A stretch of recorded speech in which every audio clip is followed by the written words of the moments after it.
That's very guys. Hello everyone. నాకైతే చర్చిలోకి వస్తే పిచ్చుగూడు కనిపించింది గైస్. ఇదిగోండి పిచ్చుగూడు.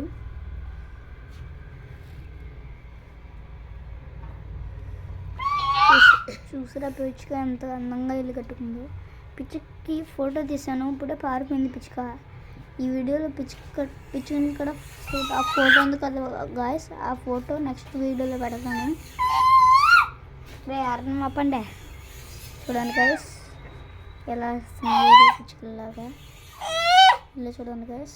పిచ్చుక ఎంత కష్టపడి కట్టుకుందో. మా తమ్ముడైతే ఇల్లు పడగొడద్దు అనుకున్నాడు, కానీ పడగొట్టకూడదు. ఇల్లు పిచ్చుక ఎంత సేపు కష్టపడి కట్టింది. అదే మనకు కష్టపడి కట్టుకుని ఇల్లుని ఎవరైనా పడగొడితే మనకు బాధపడుతుంది, మనకు బాధ వేస్తుందా? ఈ పిచ్చుక అలాగే బాధ వేస్తుంది అని నేనే ఆపిమన్నాను. చూడండి గైస్, ఇదే బయటికి రా. ఊడిపేస్తున్నాడు వేసుడు. బయటికి రాయా. పిచ్చుక అయితే ఫోటో తీసి పంపిస్తాను. ఇంకోండి వీళ్ళిద్దరే గైస్ పిచ్చుకి గూడిని పాడగొట్టేయాలనుకుంటున్నారు. వెనకెళ్ళరా. ఇదిగో గైస్, ఇడు రేపు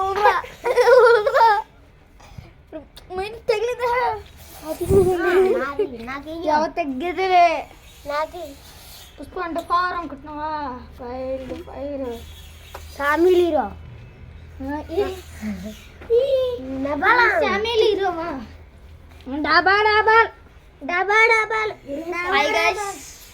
ఇక్కడే మనం పిచ్చుకూడు.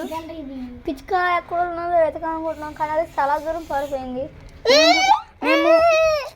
మేము ఇప్పుడు పోతాము బయటికి. పిచ్చుక వస్తుందని చర్చి బ్యాక్ ఉన్నాము మేము. ఇది మా అమ్మగారి ఇల్లు, అయ్యగారు అమ్మగారు ఉంటారు కదా ఇల్లు, పాస్టర్ గారు ఉండే ఇల్లు. సరే ఉండండి, నేను ఆ పిచ్చుక ఫోటో పెడతాను ఈ వీడియోలో.